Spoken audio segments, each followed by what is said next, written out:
ఈరోజు దేవుని వాగ్దానము. శోధన సహించువాడు ధన్యుడు, అతడు శోధనకు నిలిచిన వాడే.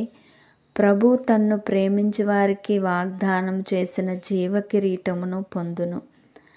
శోధన అనగా దేవునికి వ్యతిరేకంగా పాపం చేయుటకు అపవాది చేత శోధింపబడటము. చూడండి, అపవాది యోబును శోధించుటకు దేవుని దగ్గర యోబు గురించి మాట్లాడుతూ ఉంది. మరి అతనికి నీవు ఐశ్వర్యము ఘనత ఇచ్చినందుకు యోబు నిన్ను ఆరాధిస్తూ ఉన్నాడు. నీవు సమస్తము అతని జీవితంలో తీసివేస్తే మరి అతడు నీ ముఖం మీద నిన్ను దూషించి వెళ్ళిపోవునని దేవునితో మరి సాతానుడు మాట్లాడుతున్నప్పుడు అపవాది యోబును శోధించడానికి దేవుడు అవకాశం ఇచ్చాడు. అపవాది యోబు యొక్క కుమారులను చంపింది మరియు అతని ఆస్తి అంతా నాశనం అయిపోయింది. అయినను యోబు యథార్థవంతుడు గనుక అతడు శోధనకు నిలిచిన వాడై మరి ఏ మాత్రమును దేవునిని దూషించకుండా యెహోవా ఇచ్చెను, యెహోవా తీసుకుని పోయినని మాట చెప్పి శోధనలో నిలిచి మరి తిరిగి రెండంతల దీవెనను యోబు చూచినట్లుగా మనం చూస్తాం. దేవుడు అబ్రహామును ఒక శోధనలోనికి పంపించాడు. ఇస్సాకును బలిగా అర్పించమని దేవుడు చెప్పినప్పుడు మరి దేవుని కంటే ఏది ఎక్కువ కాదని అబ్రహాము మరి తన బిడ్డను దేవునికి అర్పించడానికి సిద్ధమైనప్పుడు ఆ శోధనలో మరి అబ్రహాము గెలిచి మరి ఆ బిడ్డను దేవుడు రక్షించినట్లుగా మనం చూస్తాం. అబ్రహాము విశ్వాసులకు తండ్రిగా పిలువబడినట్లుగా మనం చూస్తాం.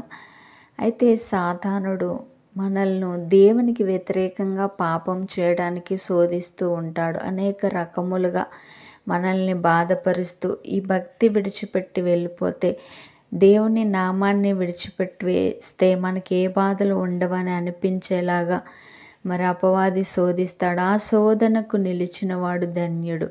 అయితే ఈ శోధనను మనం ఎలాగ జయించాలంటే దేవుని వాక్యం చెప్తుంది, మీరు శోధనలోనికి ప్రవేశించకుండా మెలకువ కలిగి ప్రార్థన చేయాలి. ప్రతి దినము ప్రార్థనతో మన జీవితాన్ని ప్రారంభించాలి. అప్పుడు సాతాను యొక్క శోధనను మనము జయించగలము. మరి మన అంతరంగ పురుషుడు మరి దేవునిలో ఎదుగుతూ ఉన్నప్పుడు ఈ శారీరక క్రియలను మనము చంపుకొని దేవునిలో ఎదుగుతాము. కాబట్టి శోధన సహించువానికి జీవ కిరీటం ఇవ్వబడుతుందని దేవుని వాక్యం తెలియజేస్తుంది. దేవుడు మనల్ని ప్రేమిస్తాడు.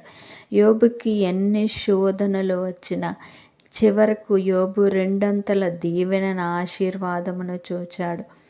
చూడండి, మరి ఆదిలోనే సాతానుడు అవ్వమ్మను శోధించటం ద్వారా మరణం అనేది ఈ లోకంలోనికి వచ్చింది. కాబట్టి అపవాది శోధకుడు మనల్ని ఏ విధంగా పడద్రోయాలి, దేవునికి ఏ విధంగా మనల్ని దూరం చేయాలని చూస్తూ అనేక రకములైన శోధనలను తీసుకొస్తాడు. అయితే వాటికి మనం భయపడకూడదు, ఎందుకంటే దేవుడు మన పక్షముగా ఉన్నాడు. ఆ శోధనలో మనము జయిస్తాము. మన చేయి పట్టుకుని ఆయన నడిపిస్తాడు. నీకు ఏ శోధన వచ్చినా కూడా ఆయన నీతో ఉండి ఆ శోధనలో నీకు విజయాన్ని ఇస్తాడు. కాబట్టి నీవు దేనికి భయపడకూడదు. దేవుని యందు విశ్వాసం ఉంచి ప్రార్థనలో శోధనను జయించే వారిగా మనం ఉండాలని దేవుని వాక్యము తెలియజేస్తుంది. కాబట్టి శోధన సహించువాడు ధన్యుడు అని దేవుని వాక్యము తెలియజేస్తుంది. ప్రభు పిల్లలమైన మనము, దేవుని పిల్లలమైన మనకు అనేక రకములైన శోధనలు వస్తూ ఉంటాయి. వాటిలో నిలకడగా నిలిచి దేవుని నామమును అవమానపరచకుండా మనము జీవించాలి.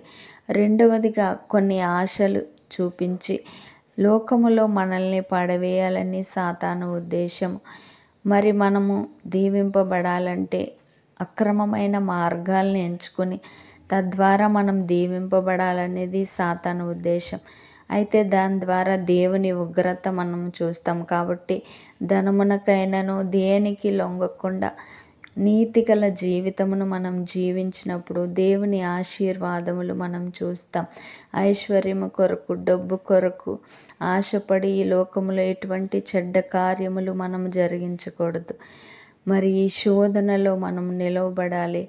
దేవుని కృప మనకు తోడుగా ఉన్నది. ఆయన నిత్యము మనకు తోడుగా ఉన్నాడు.